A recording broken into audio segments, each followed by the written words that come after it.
Hey, Tammy. Hi, Dr. Rob. So I'm supposed to talk about our podcast, you and me.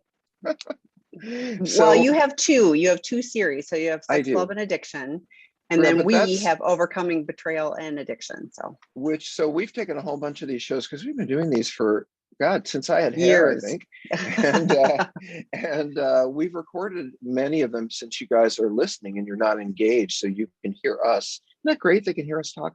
So, so they're It recorded, and depends. there They is a may be happy series. about it and maybe not. So Well, if you're just starting recovery and you're really jonesing to walk into that bad place you shouldn't walk into, maybe listening will help you. So if we I've can actually annoy had you into staying multiple people. sober, I've had multiple people that have said, I was thinking, they were thinking about relapsing or going, in a negative direction, shall we say.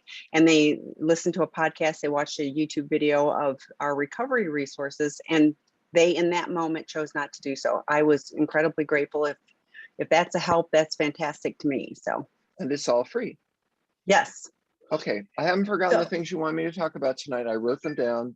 And folks, if you see me looking down, I'm taking notes so I can remember stuff, but I throw this out at the end and I don't know your name anyway. So just to say that that happens. So Tammy, what do we got? So first question, I popped it into the answered. It has been about 10 months since D-Day when I disclosed to my wife my use of porn and many lies that surrounded that. No physical or emotional affairs, no chat rooms. I've been sober for 9 months as defined by SA.org. I go to recovery meetings weekly. I have a CSAT and joined 12-step programs a month ago. She has asked for a divorce multiple times and we have got close to it about 4 months ago, but she decided to stay with me and we worked on our marriage for 2 months. Unfortunately, I still dismissed her feelings to a lesser degree and told partial truths about current events, not about past behaviors, and she is back asking for a divorce. I'm Okay, not I get surprised. that. How do I know that if this is my wife in betrayal trauma or normal behavior vacillating back and forth on wanting a divorce? If divorce is on the table, should I stop responding to her fully and emotionally? We have 4 children, so we see each other almost every day. Well, I don't think a relationship where people see each other every day and not necessarily because the children, I have a feeling these people could figure out getting grandma or grandpa to pick them up. They see each other every, almost every other, we see each other almost every day because they want to. So I think there's still a connection there, and I would be hopeful for this couple. But what I would say to you, Tammy, and I bet you'll say it, I bet you say it right back, is that this has been such a short period of time, 10 months since she found this out. um, Porn and lies, and then you've just been in this 9 months. You just started a 12-step program, and just, I mean, it could be in the last 6 months, but to me that's like yesterday, and certainly to her. I hear from spouses who go as far as to say, if I may want to divorce you, that they see you lacking empathy about what you've put them through, that they see you being defensive. Oh, well, it wasn't really that, or it was really this. They see you, not being entirely honest about what you did today, where you went today, or being annoyed that they asked you. So, first of all, even if you're being the most perfect spouse ever and recovering person, your wife is in trauma and she is going to go back and forth. She's on a roller coaster. And I suggest you read a book that I wrote.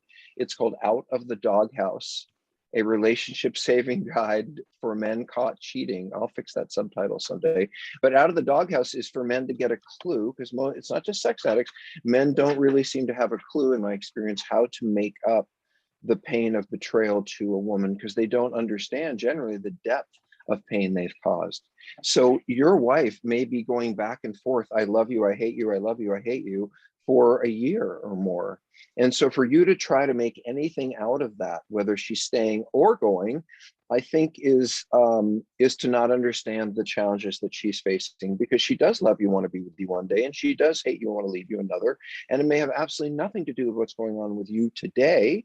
Maybe just seeing you reminds her of everything that happened. So to me, she's right where she needs to be. I think that she probably is not feeling that you fully understand what she's going through, or maybe you'd like her to You know, in fact, I'll say that I don't know about the pain of having 4 kids and being talking about divorce, but for you to even be questioning whether she means it, does she not mean it, should I base my behavior on what I'm reading, tells me that you don't really understand what she's going through.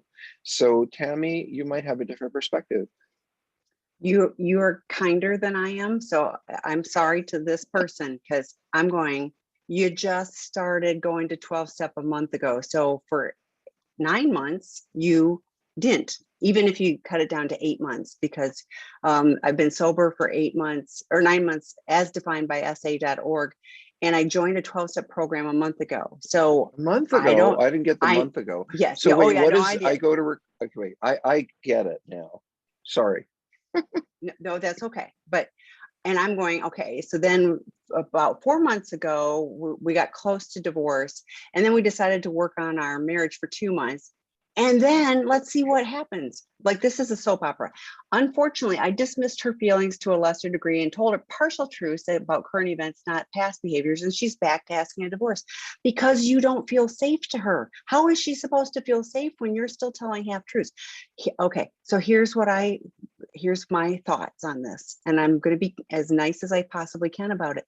You can't do too much right now for your recovery. Going to see your CSAT, even if they're the most amazing CSAT, which, you know, Dr. Rob is like there, and even if he was seeing you, which he doesn't do individual therapy, going to a CSAT once a week for 50 minutes when you've got years or decades of stuff that you're trying to do, and you've got a relationship in crisis, and you've got 4 children that you will always co-parent and co-grandparent, just saying. So your question, I'll cut to the chase. How do I know if my wife is in betrayal trauma? She is, and the vacillating is normal. You also haven't created safety. So Dr. Rob's recommendation on a book is a really good idea. But your question is, um, uh, should I stop responding to her fully and emotionally? Your problem is you have not fully and emotionally connected with her. You're Mhm. already not doing that. So yes, it's going to be scary for you. You're putting yourself in a vulnerable position. She's been in a vulnerable position, for, you have 4 kids. If they're 1, 2, 3, and 4, it's, I don't know. But if at the very end of the day, you need to do more. You need to learn to have the ability to sit in the uncomfortable, not blame her, not minimize, to acknowledge, what has happened for her, and show up as, as a partner, not as someone else that needs being taken care of. So Now you're getting me all riled up, Tammy. So what I want to say to you is, why don't you be less worried about having a bad day because she wants to divorce you, or having a good day because she feels like divorcing you, and think more about this person that you committed to, that you had 4 children with, that now can't decide whether they're going to have a father around, that now, in fact, they don't all the time, that now is looking at being on her own as a single mother of 4 children, even if you're in relationships. So think about where a person would have to be to make those kinds of decisions around her children. And I think you could just begin to get a clue to how hurt and angry that she is. And by the way, she doesn't just feel not safe with you, she doesn't feel safe having her children around you. And maybe there's porn that they find. Maybe, I just recently heard about dad was having sex in the living room with someone else when the kid opened the door. I hear all kinds of stories. So again, safety. Yeah, safety is this is not a woman who feels safe. And your job is to help her feel safe because you made her feel unsafe. And if you don't know how to do that, in 12-step program, you'll find people who help you. And I wrote a book to help you as well. By the way, I get 12 cents for every book I sell. The rest goes to the publisher. So, I'm not really selling big book numbers so that I can sell them here. Tammy, when's our next question? I have one more thing I'm going to add. So actually, I'm 2 ads. One is, if you haven't already done so, and you didn't mention it, so I'm going to take the leap and assume you haven't, but we have a Sex Addiction 101 work group starting on Saturday. It's a 90-minute facilitated with other men.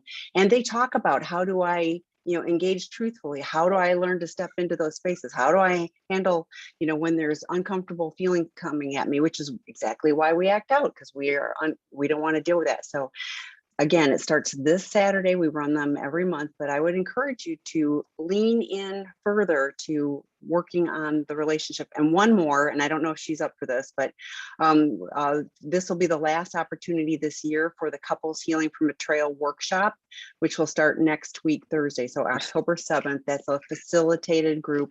And it's how do we communicate? How do we navigate grieving losses together? I mean, there's a whole bunch of good things. That's on the seekingintegrity.com website under online workshops and lectures. But those are really relatively low cost, especially, compared to a divorce. But, I hear so often from the people that have participated, they're valid resources. They're really helpful. It'll help you work through the Sex Addiction 101 workbook. We have therapists. I mean, it's not the work that therapist, like you'll have more stuff to take back to your therapist. So it just helps you engage in in a very different way. So, okay, that's enough. Are we ready for the next question, or did you have Yes, something else? ma'am. And I got something to drink. Thank you. Okay. So, Dr. Rob, hi, Dr. Rob and Tammy. I'm male, gay, 51, married, and a sex addict. I've been in recovery for 7 months. I've been unemployed since April of 2020 and collecting unemployment benefits. Now that those benefits have dried up, I'd like to go back to work. My husband says, it doesn't make sense for you to go back to work. You're acting out when you were at working. So why would you go back to work help you, or why would going back to work help you stay sober? Is he right? Or should I make going back to work a personal boundary?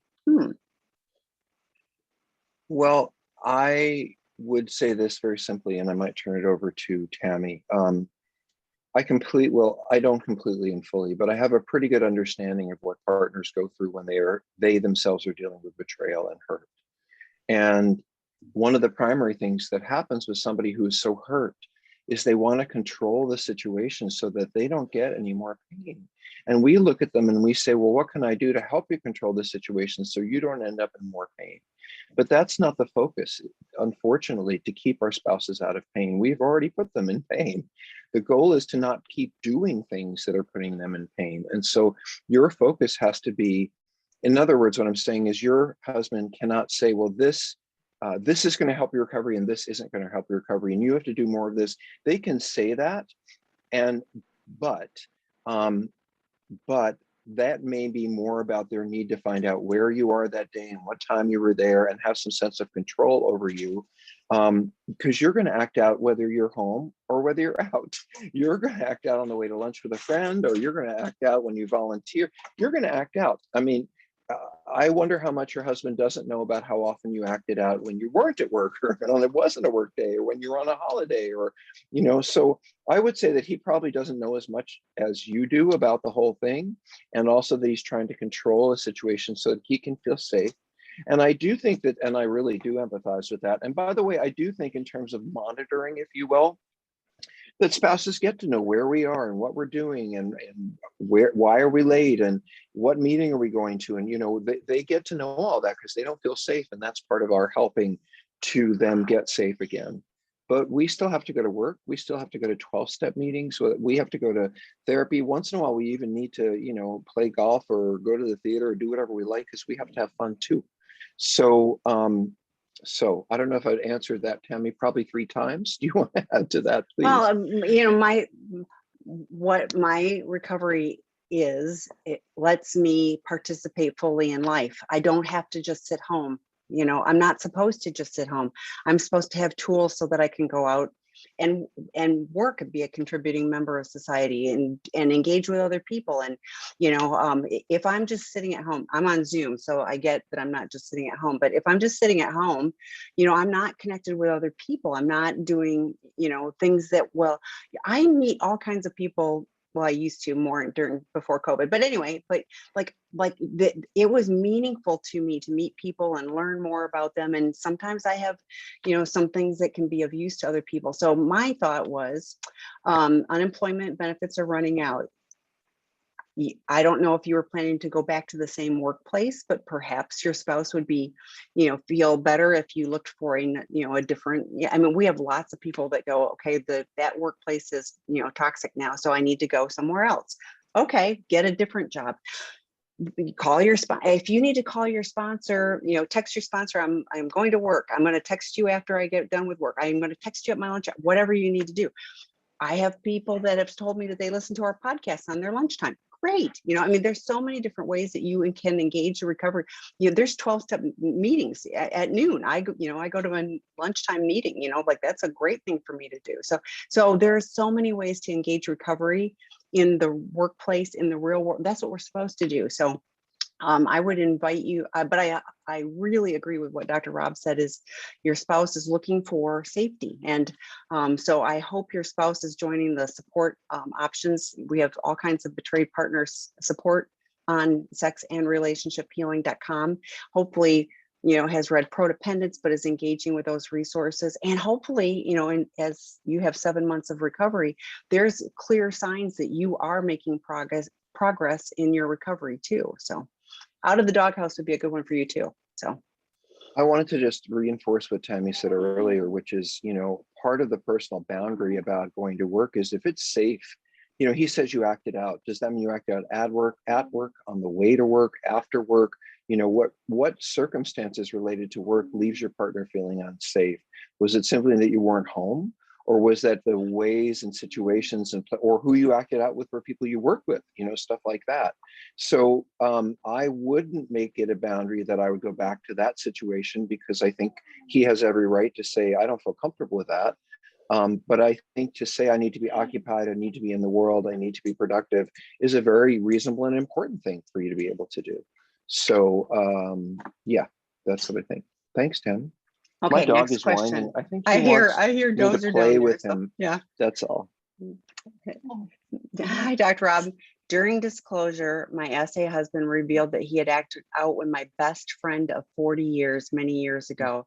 This has gutted me by 2 betrayals. I have decided that I will be ending the friendship as I can no longer see her the same way. The consequence of his years of acting out have caused one more major loss to me, and it seems so unfair. My very remorseful husband offered to make a phone call to her and tell her that I know about the 2 of them and that I'm not moving forward with the friendship. Part of me wants to take him up on this offer so he feels some consequence of yet another part thinks I should, and yet another part thinks I should be the one to speak to her. What are your thoughts? That's a challenging question. And so I understand, I feel horrible for you for the double betrayal. You are exactly right. When it's family or friends, that's 2 betrayals, in one situation. So Oh, my turn. I'm still reading through this because there's so much there. And one of the things that I wonder about is, are you in therapy? What support do you have? I don't really see, like, making decisions like this. It makes me think of a little bit about people who have child abuse and they work on it a little bit and they think, oh, I remember what happened. Now I'm going to go to my abuser and really give it to them. There feels a little bit of that here. And I would feel that way too, based on what you're going through. With this much violation and this much of your having been victimized, I would want to make sure that you're not making big decisions without a lot of support and a lot of people behind you. Because if you make decisions, either way, you're going to be making decisions around all this that make you feel badly, and you already feel badly. So I just hope that you're getting support. I'm interested, by the way, when you put very remorseful in parens, because it says something. I don't know what, but I question, if he's so remorseful, why didn't he deal with it years and years and years ago? He's only remorseful because you found out. He doesn't really feel bad for you. He feels bad for him that he got found out. Now he has to deal with this big mess that he made. He didn't make the mess recently. He made the mess all those years ago. And now he's just paying the consequences. So if it were me, first of all, I would not set up a situation, this kind of intervention discussion, until I had gone to a therapist and said, let me think through this, work on this, get support in this, because we set up opportunities. You might write, if you were in therapy, and I'm not saying you're not in therapy, but if this is your intention and I was working with you, I might ask you to write 3 or 4 different letters discussing everything you want to say, and then going over it and listening to it and making it sure it's said from where you want to, and not just rage, although you may need to rage in a letter. Maybe you write all those letters and you don't have any need to send one and do it, I don't know. But I just really think these are big pieces. I wouldn't enter this situation. How are you going to feel after? Who's going to support you? Um, yeah, I just think there's, and what about her husband? If she's in a relationship or whatever that is for your friend, how is that going to play out? What are you friends with? Are you guys friends with the couple? I mean, there's so many pieces Or here. So I family. wouldn't do, Sometimes the or families are families. interconnected. Yeah. So yeah. Right. Anyway, Tammy, go ahead. Since you started. Well, no, I was thinking the same thing. And I actually had the thought of writing a letter because I thought I'd want to make sure I was really clear. And I don't know if I would send it or if so, but you did a disclosure. So presumably it was a formal therapeutic disclosure with the support of professionals. So I, like Dr. Rob said, would lean into your professional.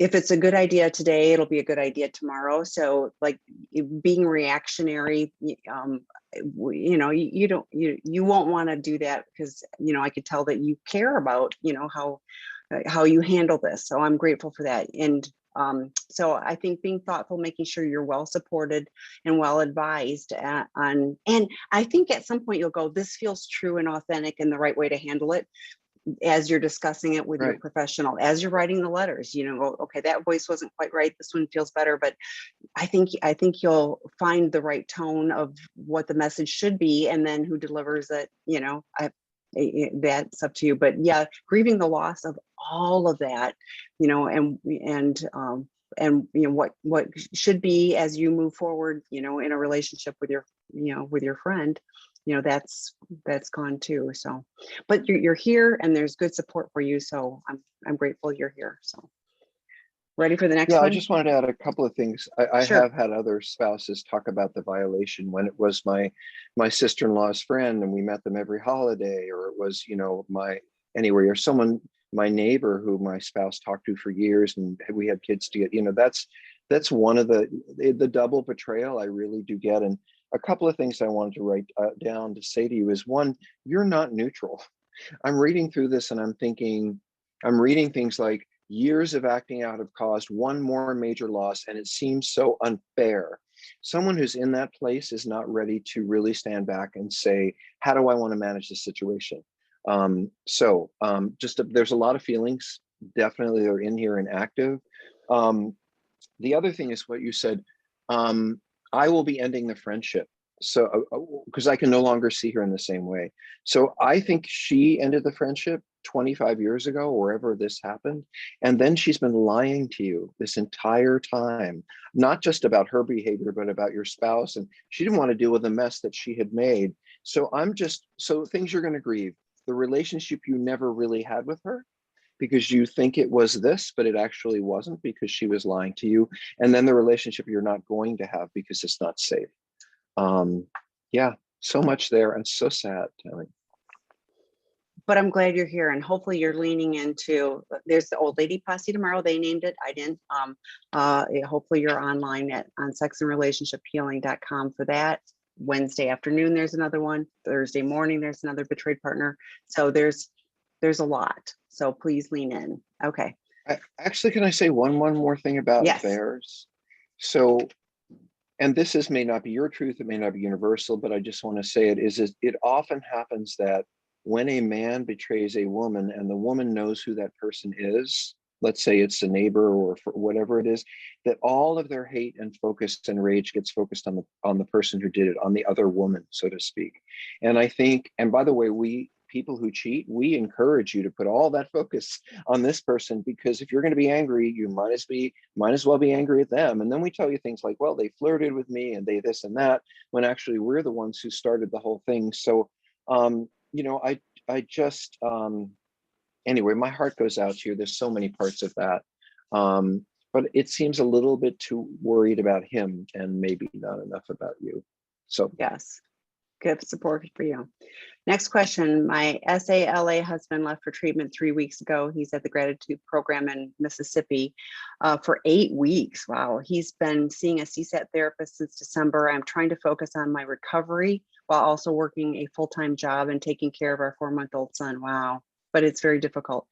I get to speak to my husband for a few minutes in the evenings, and we have our first couple session tomorrow. It seems as though he's making progress, and I'm hopeful and I miss him, but I can't help but be fearful that he'll come home and nothing will change. Any recommendations on how to stay focused on positive and set things up for success when he comes home?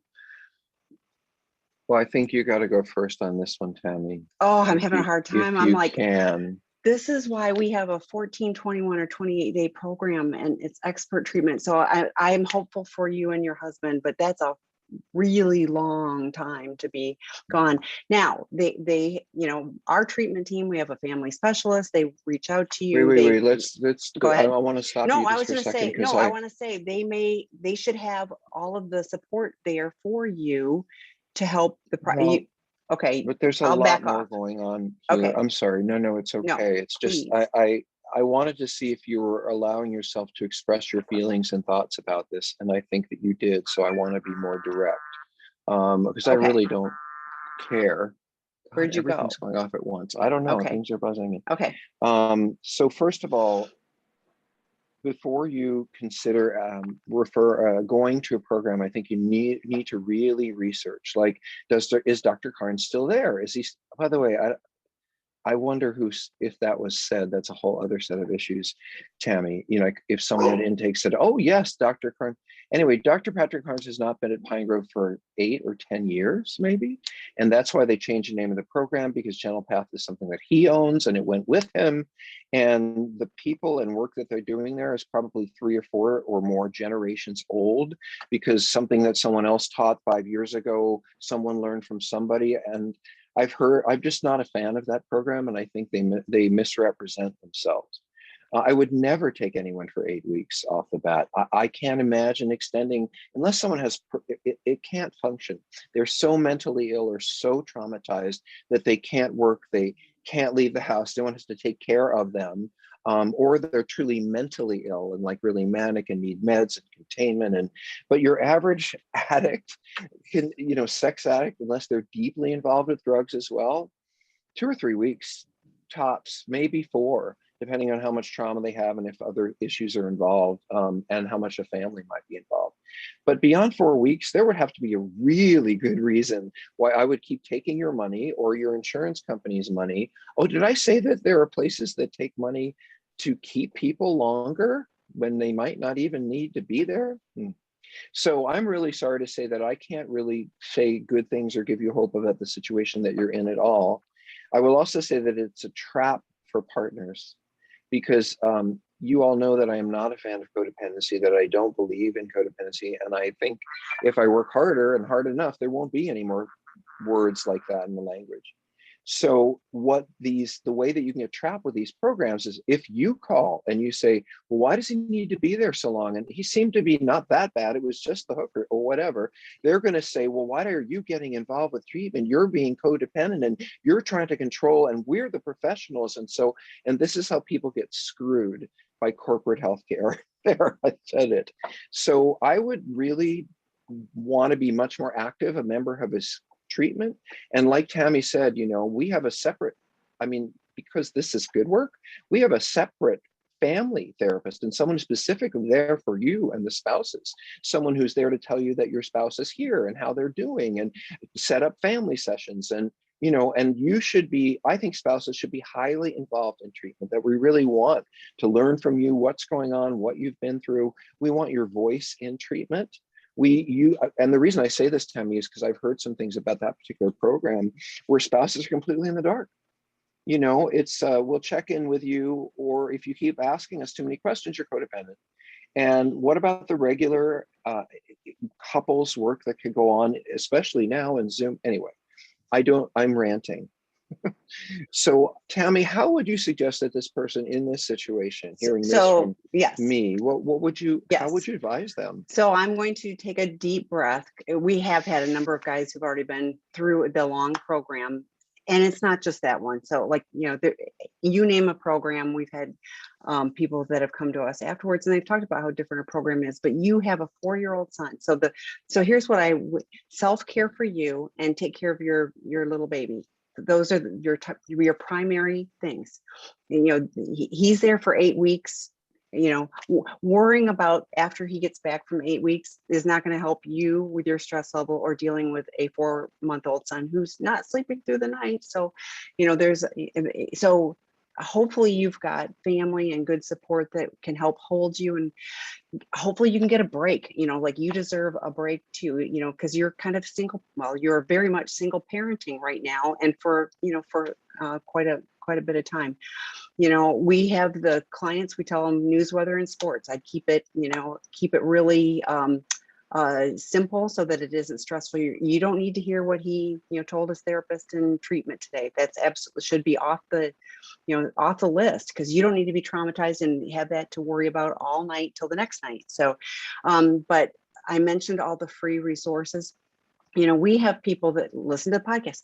If it's 2 o'clock in the morning and you're feeding your baby, throw a podcast on and get something good that's helpful for you, to help soothe you, help you know that there is hope. Now, and we aren't just trashing programs. I know it sounded like that, and we don't mean to, but really there is hope. We know lots of people that do heal. I can give you bunches of examples. Our alumni talk about it being life changing. People can change. I'm in recovery. I've changed. I want to continue to learn and grow. So the more you can be doing the things that take care of you, that nurture you, and then take care of your baby, just know that your plate is full just dealing with that. So, but hopefully you get some good guidance from your treatment team as well. So. Okay. And I wanted to add, putting all of those things aside, but I will say this, the reason that I get frustrated about this is because I'm very passionate about people getting the help they need. And especially anyone who has some kind of copay with their insurance and ends up, or someone has to pay cash and they end up spending thousands and thousands of dollars. I'm sorry, that's the way our system is. I hate it too, but they at least need to get really, really good work. And when I hear the cash going in the box, but nobody's really delivering the work that is needed, or keeping people longer than they need to, it's very frustrating for me. It's why we started our own program, because we did not want to be involved in the corporate insurance mess that is going on. So I'm sorry, I'm just very mistrustful and kind of angry at that system. But I did want to answer your question from, just from a pure health perspective, which is, I think Tammy said, like, the more you can get yourself together and on the right track for yourself, that's the best gift that you can give your spouse when he comes back. Do you have a Friday night movie night with some friends where someone else is watching your kid? Do you have a Sunday hiking group that you go to? In other words, are you involved, plus work? And I know you have a child. I know you're very engaged, but you're also under tremendous stress, and you're alone. So you need to not only go to therapy and deal with what he's doing, you need to also have a little bit of fun and a little bit of distraction. And the only other piece for this is, I worry about your finances with a young child. And, I just hope that you have the resources to do all of this. I will. Well, and I'm going to tell you, on the Betray Partner groups, those are via Zoom. They're not recorded, and I've subbed in on those. And there have been moms with young kids, running around or feeding them. So it's you are welcome to join those. So there's no boys in there. There's no boys in. Well, there's certain that are co-ed, but the rest of them are like a number of them are not. So okay. Next question. How do you deal with constant sexual fantasies on a daily basis? Is there a way to turn your thinking around? It's frustrating. Yeah, I'd be really curious how old this person is, because I know, and I'm just completely aside from sex addiction, but you're going to be a lot more in fantasy when you are 23 than you are when you're 43. And so some of this can be, for some people, age related, or at least the drivenness of it, because testosterone really, really does make us different than when we have less of it. And but part of what I want to say is, welcome to being human. People have sexual fantasies all the time. I see someone on TV, I see someone walk by. It's not like I take it to some extreme where we're, with each other for an hour. But I might pass somebody in the street. By the way, as a recovering sex addict, I'm going to pass someone in the street and say, oh, that they're attractive. I can imagine this or that. And the worst thing I can do is beat myself up for that. The worst thing I can do is say, what's wrong with me? Because I'm really reasonably healthfully experiencing my own sexuality, not acting it out, but thinking about it. However, That is very different from staring at people, from being in obsession for hours, from acting out on the fantasies, all of that kind of stuff. So there's a difference between seeing someone attractive and thinking, well, that'd be fun, and then moving on, and then obsessing about it, masturbating to it, trying to find someone who looks like that person, walking around behind them, trying to connect with them, actions. And I think just the very question, how do you deal with it, tells me that you're going in the wrong direction, because it's like, don't think of the elephant in the room. Now you all you think about is elephants. This is your focus. And because you're so focused on it, it's all you're going to see. So I would say focus on other people and get support with them and for them. So stop trying to turn your thinking around. It is impossible to do, but what you can do, because no addict ever recovered by not doing things, is what are you doing that makes you feel good about yourself in the world? See, I'm speaking Tammy's language now. Go ahead, Tammy, you say it. Look at that. Go ahead. Act your way into good thinking. You can't think your way into good acting. So I'm 100% nodding my head going, yep, that's, so here's another resource. And we started a porn addiction 101 because I'm assuming this might be a porn addict. So the porn addiction 101 work group, we started this month. We're going to do another one in mid-October. Now this is for guys who have it's online, cam boys, cam girls porn, but it hasn't been affairs or, acting out with people. So in real life. So that may be something that's really helpful for you. But I was thinking, you're focused on not doing I can't do this, right. But you're not focused on the rest of the world. What are you doing to actively engage in the real world, rather than just your fantasy? So, I've shared before, I go hiking, I go running, I go do things, and connect with other people. I pay attention when like the background on mine, I stop when I'm running, and it's not just to get a break, but because I go, oh my gosh, that's an amazing sunrise, I need to take a picture. That's because I'm paying attention to that. I'm not just thinking about, how horrible running is in the moment. So the more I focus on external things like that, the less I'm worried about, am I thinking the right thing or doing the right thing like that. So that was, but yeah, act your way into good thinking. So, okay. Yeah, instead of thinking about what you shouldn't be doing and trying to stop, think about what you should be doing and do that more. And we also say, if you want self-esteem, do esteemable things. And so what can you do to help people, to support people? Maybe you have kids you could spend more time with. I mean, maybe there are things you can do that will make you feel better about yourself. And boy, does that take away a lot of the desire to act out. Next question. My partner is a porn and sex addict, but won't admit it. I don't know how to help him.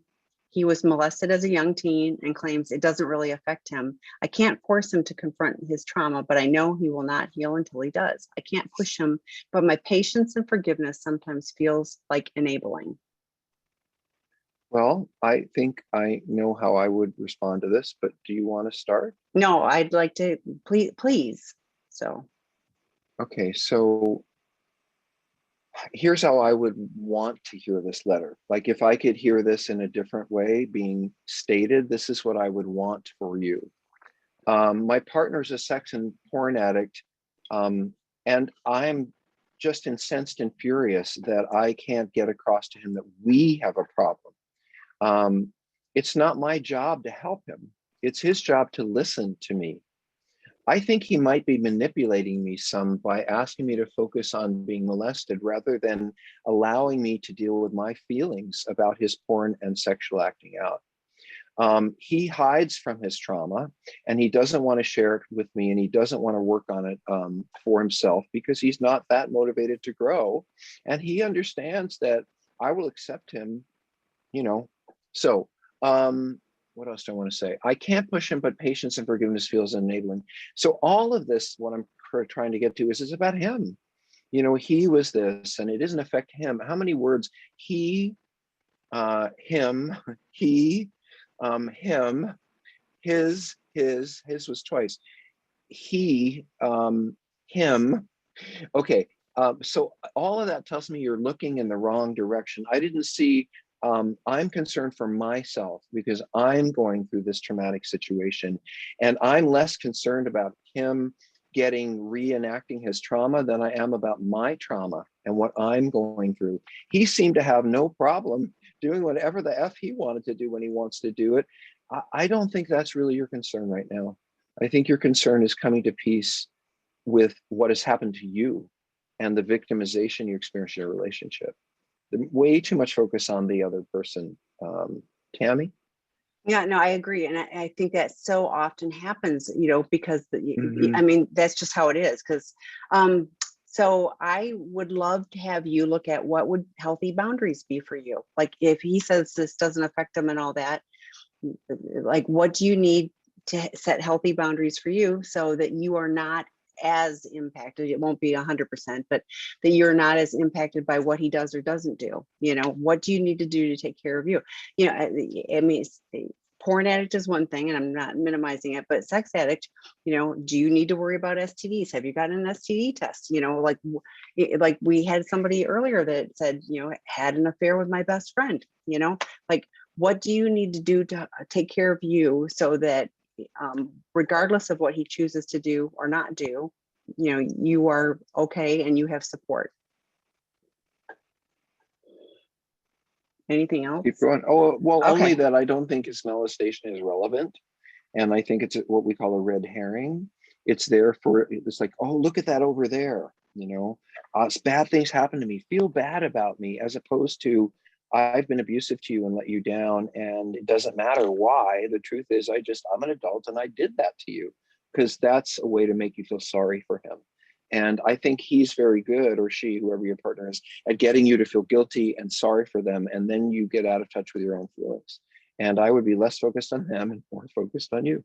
I'm looking forward to this next question, actually, Okay, Tammy. I have I it read looked at ahead. it. So, hello, Dr. Rob. I'm an SA sober for 4 months and had discovery a year ago. I have been sober and doing better. Doing better. There are still there, but she still has betrayal trauma, of course, and my from my visiting dating sites. Last time she saw a spam text message and started interacting with it, thinking I was having an affair, but it was a spam number.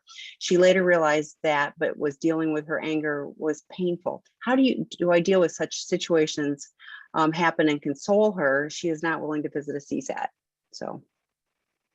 Well, I want to say one thing. I'm pass it back to you. Pass it back to me. We can bat this one back and forth.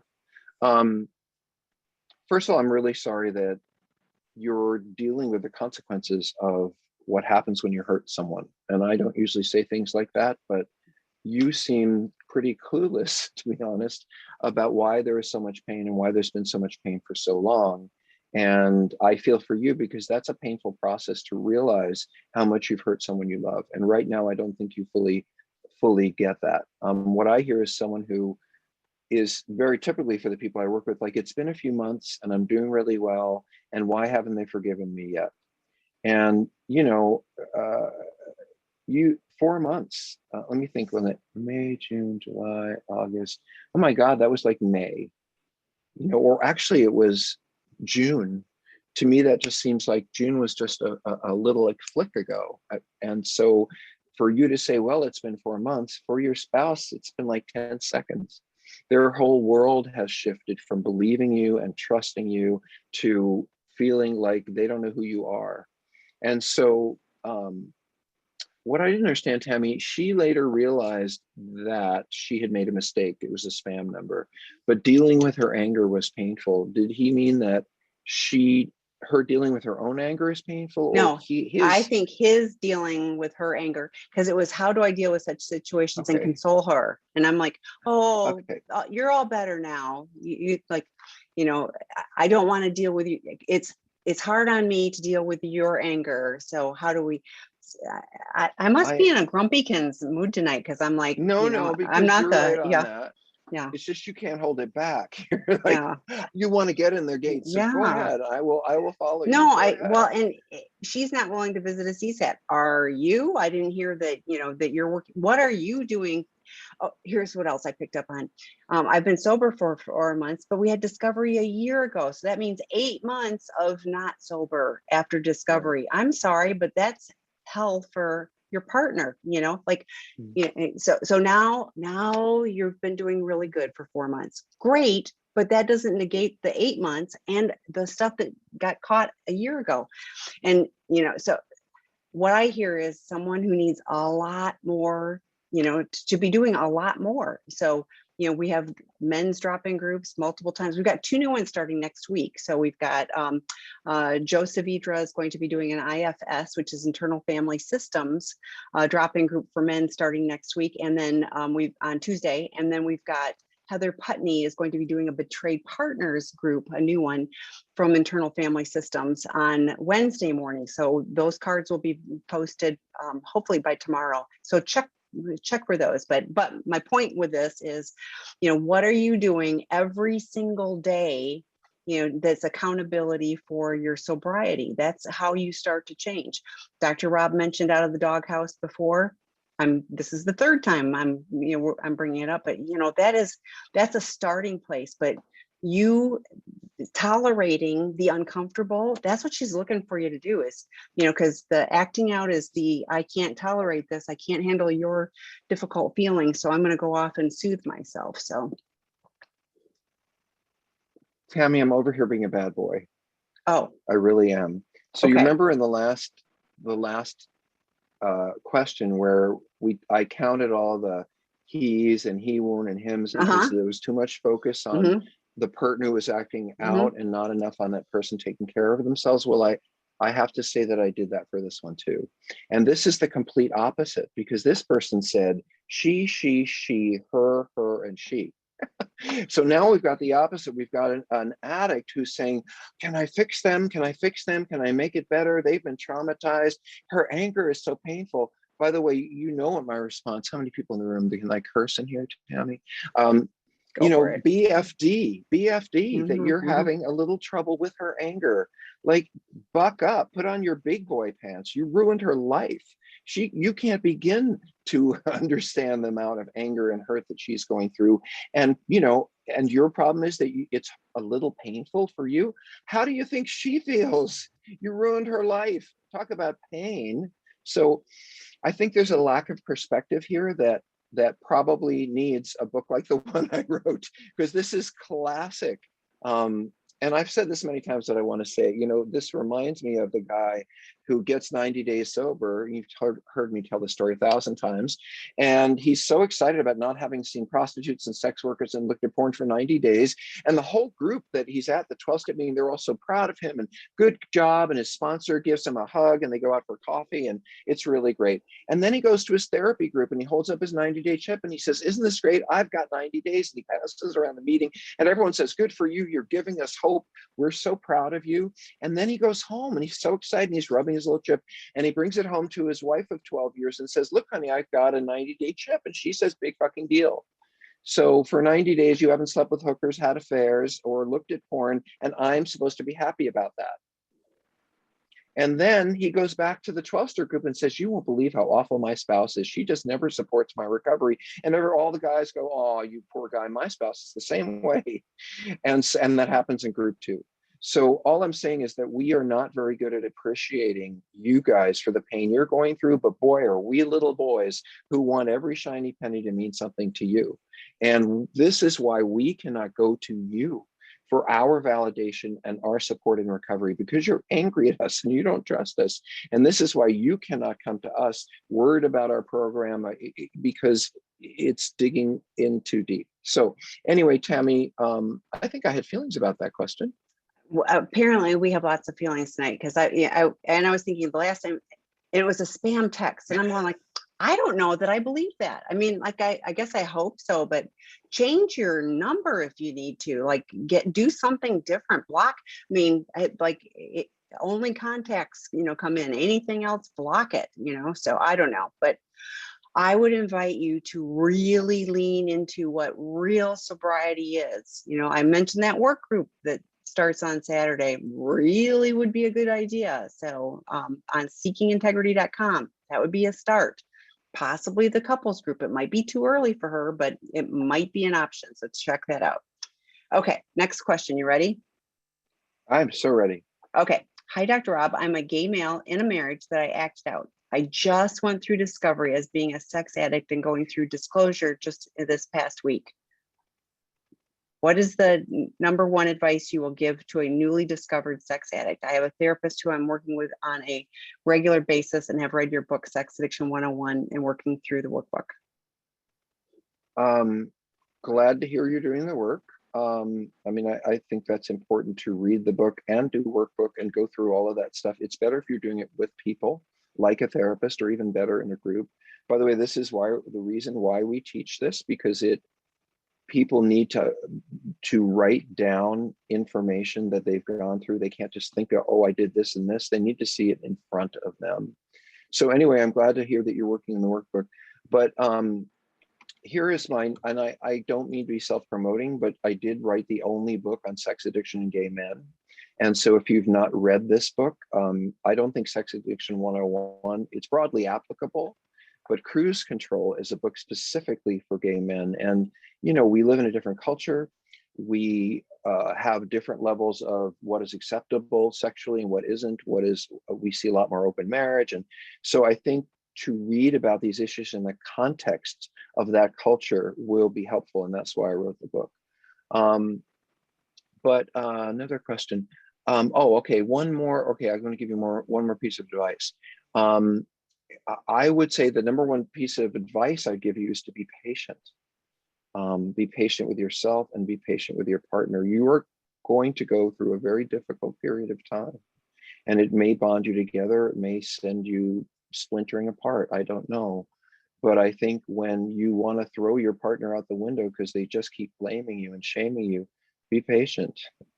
And when you're struggling and you want to act out and think, how could I want to act out after all I've been through?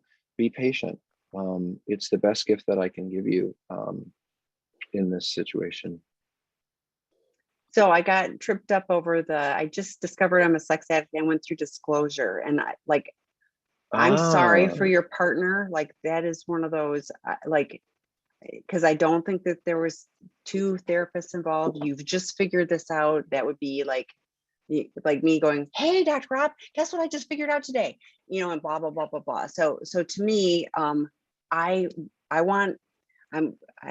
just put in the. So wait, let me slow starting. you down, Please. Tammy, because they don't necessarily know what you mean. And Okay. so I want to just explain, no, because I Please. want them to get this if they're new here, is that when disclosure for us, what you're talking about is a very formal process where we prepare the person who has done the secrecy in order to begin to get ready to talk about it. And we prepare the spouse to hear it. And so each person has their own therapist, they have direction, they have support, they have groups like some of the ones that we run for free. So there's a whole process involved. And you're right, Tammy, I'm sorry I didn't catch this. But when you say, I've just gone through disclosure right after being discovered, how were you prepared for that? How were you ready? How was your partner prepared?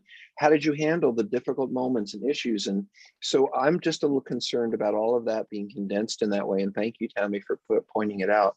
Do you want to continue now that I've totally blown No. But so what I want to make sure is that your spouse has good support, because that's critically important. You've heard us talking earlier about betrayed partners and the trauma, and I honestly, I call disclosures that don't have the benefit of a therapeutic process, I call them vomit disclosures, because it's the addict vomiting on top of the partner, all the stuff. And they go, oh, I feel so much better. And the poor partner is drenched in stench, you know, and they didn't know it was coming and all of that. So what I really want to make sure is that both of you are, we call it a parallel process, but that you are getting support and navigating I'm glad, the Sex Addiction 101, that work group that starts on Saturday, is going through the Sex Addiction 101 workbook in a group, like Dr. Rob said. But the betrayed partner support is really critically important for all of this too. So as always, if someone's looking for a qualified therapist in their area, email me. Please don't call me because on that, because I don't know them off the top of my head. So email me, Tammy, TAMI, at seekingintegrity.com, and tell me where you're located, and I will do my best to help you find support. But the other thing is, you're just newly discovered this. I don't know the extent of your acting out. On the seekingintegrity.com site, under resources, there's a self-test. And if you score into a certain range, there's actually a recommendation for a higher level of care. So I would invite you to kind of, find out where you're at and what you really need to get support to be able to do life differently. So. I was also going to suggest something that I don't see in here, which is anything about 12-step support. Because the number one advice is so varied, like, be patient is one of them, and don't rush this process, and you've just barely begun it, all of that stuff. But if I could give a number one, three number ones, one of the ones would be involve yourself in a community of people who are doing what you're doing. You will go into an SCA meeting, which is often a good place for gay men, Sexual Compulsives Anonymous, or SLAA, which is also a good place for gay men, Sex and Love Addicts Anonymous. And you will find like-minded people, but you'll find the guy who cheated on his husband 8 years ago or 3 months ago, and he's dealing with the immediacy or the long-term. So you'll find people who are behind you, you'll find people who are ahead of you, and somewhere in there you're going to fit in. And I do want to say about people who go to meetings like that is we often walk in on the suggestion of a friend or a therapist, and we go once or twice and we say, oh my God, I can't go back there. Those people are so sick. And of course, what they've done is they don't really want to be here. They're incredibly uncomfortable. So they pick the person who's least like them. And then they say, I'm not like that. I don't belong here. And one of the things about going to support groups like that is you really have to look for the people who are like you and the things that you do relate to rather than the things you don't. But I think therapy is not enough. In fact, as someone who's been through therapy for 18 or 19 years, I'm on break and spend also, 25 years in 12-step, 30 years in 12-step or whatever it is. I would rather have done the work in 12-step than the work in therapy. I would be my life would be so out of control with the sexual. Well, I wouldn't have a marriage. I wouldn't have a life. I mean, I'm a better person for therapy, and I'm a better communicator, and I'm much more at peace with myself. I was even more lunatic than I am now at one time. But sobriety, having the ability to look myself in the eye and feel good about not having anything to lie about. I mean, there's a reason we named our program Seeking Integrity, is that we want to live our lives, me and Tammy, integrated, not with secrets, not with things we hide, not we tell this person this and that person that, but especially with the people we love. So I'm really glad you're here. I'm really glad you're in the process. I do hope that you find, and by the way, there are gay men's groups, just like there are women's groups, and not just in our environment, but all the S meetings have their own gay men's group. And I would suggest checking one out.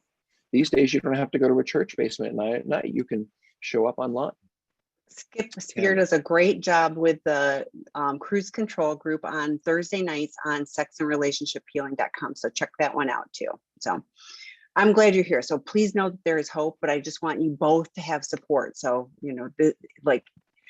like Dr. Rob said, 12-step changed my life. It actually saved my life. I've done therapy too. It was critically important, for dealing with those underlying issues, but I needed tools to do life and I didn't have them. And 12-step and the community gave that to me. So, okay, next question. Hi, Dr. Rob.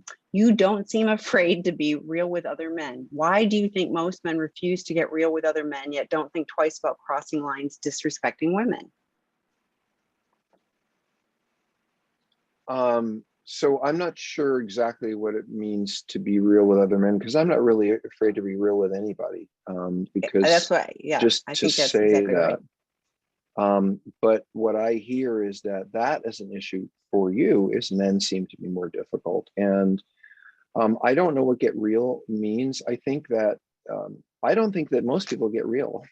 I'm not sure women speak about things that are on their mind, and that are basically, their spouses, their home, their world, their work.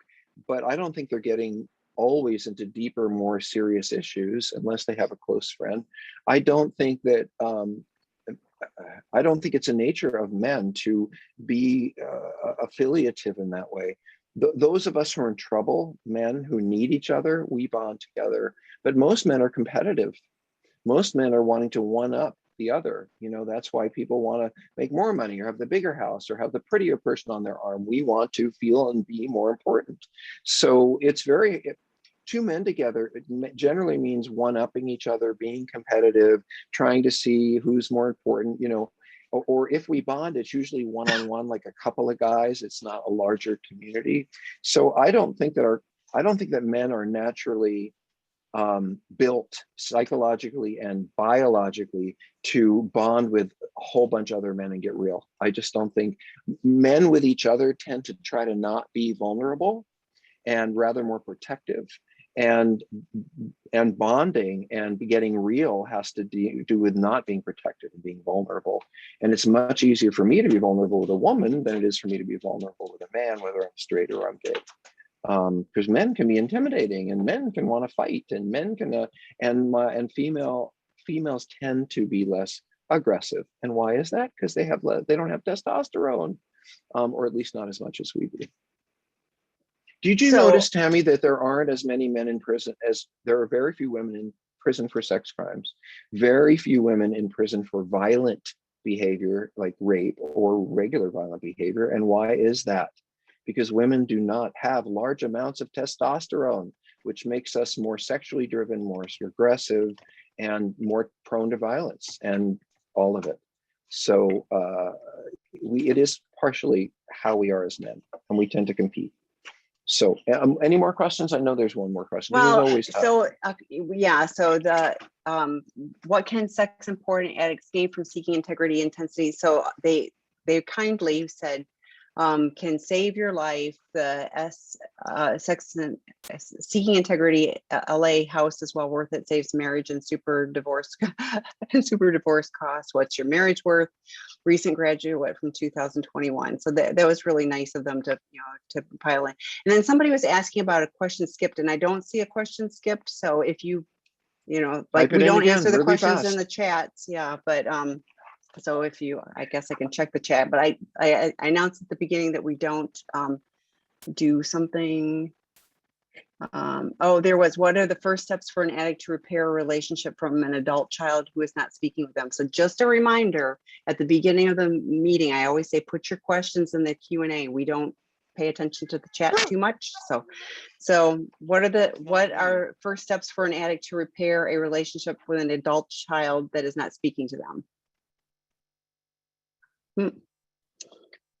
Oh, well, I'm going to answer this one. You both talk highly of 12-step groups as essential for recovery for SAs, but how do partners balance out heavy codependence emphasis in the 12 steps? Take what you need and leave the rest. And it says I'm in a prodependence 12-step group, which is wonderful. That's awesome.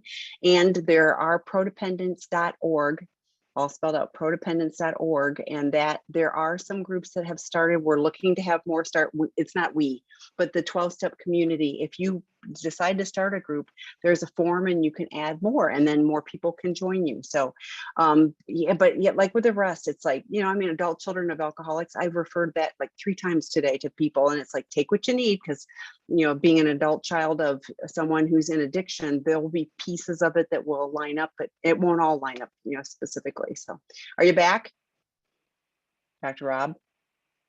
He's not back. Are you there? Can you hear me? Hello? Can you hear me? You're muted. I can't hear you. I can't hear you. Okay, so, okay, bye to Dr. Rob. So please come back. With the first steps for the addict to repair a relationship with an adult child that is not speaking with them. The best thing you can do is start to live life differently, and word will get around that you are actually becoming trustworthy. But you can't, nothing you say is going to change them. It's really your actions. So how you show up. I don't know if your adult child has children and, if they play soccer, you go to the soccer game, stand on the sideline, cheer them on, but it's a process. I don't know how long you are in recovery, but just understand that this is a lifelong journey. I know lots of relationships that heal, significant others, spouses, partners, but also, children, but I just mentioned adult children of alcoholics. It's one of those things where a lot of them need to go get support and understand, what the addiction has taken from them. So hopefully that was helpful. It's a short answer, and Dr. Rob was gone. But anyway, thanks for showing up tonight. Come back again. Dr. David's on Wednesday night, and we've got the Wednesday mornings. No, we don't have the Wednesday morning series, but anyway, sexandrelationshiphealing.com. Keep coming back. Thank you.